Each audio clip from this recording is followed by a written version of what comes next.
ہماری خداوند یسوع کی انجیل مقدس لوکا کے مطابق اس کا پہلا باب 46 سے 56 آیات تک۔ اس وقت مریم نے کہا، میری جان خداوند کی بڑائی کرتی ہے اور میری روح میرے نجات دینے والے خدا سے خوش ہوئی، کیونکہ اس نے اپنی بندی کی پست حالی پر نظر کی۔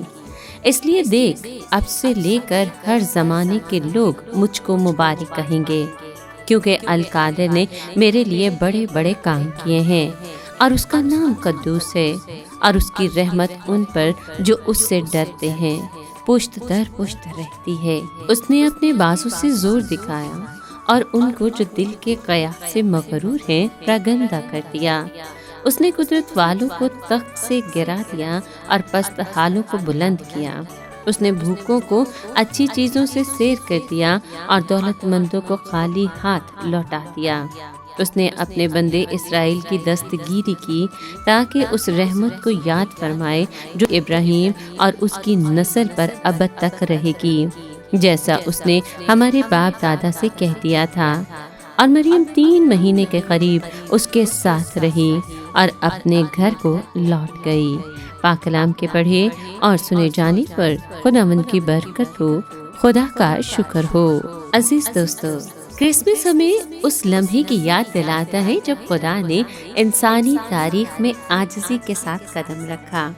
لوکا کی انجیل میں مقدسہ مریم کے یہ الفاظ محض ایک شکر گزاری کا گیت نہیں، بلکہ ایمان، فروتنی اور خدا کی قدرت کا زندہ اعلان ہے۔ مقدسہ مریم کہتی ہیں، میری جان خداوند کی بڑائی کرتی ہے اور میری روح میرے منجی خدا سے خوش ہوئی۔ یہ خوشی حالات کی آسانی سے نہیں، بلکہ خدا کے وعدے پر کامل یقین سے پیدا ہوئی۔ مریم ایک عام پست حال لڑکی تھی، مگر خدا نے اسی کو اپنے عظیم منصوبے کے لیے چن لیا۔ کرسمس ہمیں یاد دلاتا ہے کہ خدا عظمت کو اکثر سادگی میں ظاہر کرتا ہے۔ مقدسہ مریم گواہی دیتی ہیں کہ خدا نے مغروروں کو پرگندہ کیا اور فروتنوں کو بلند کیا۔ یہ پیغام آج بھی اتنا ہی طاقتور ہے جتنا اس وقت تھا۔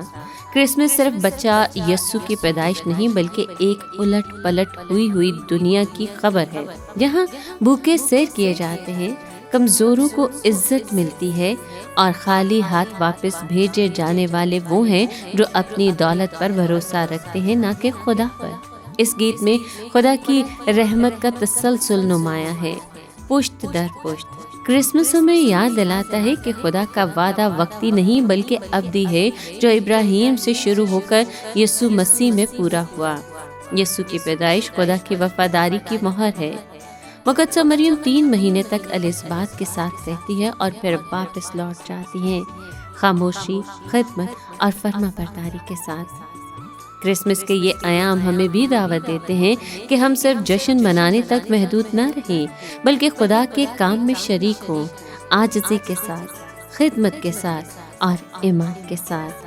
خدا فروتن دلوں میں جنم لیتا ہے، اور وہ آج بھی ان سب کی زندگی بدل دیتا ہے جو اس پر بھروسہ رکھتے ہیں۔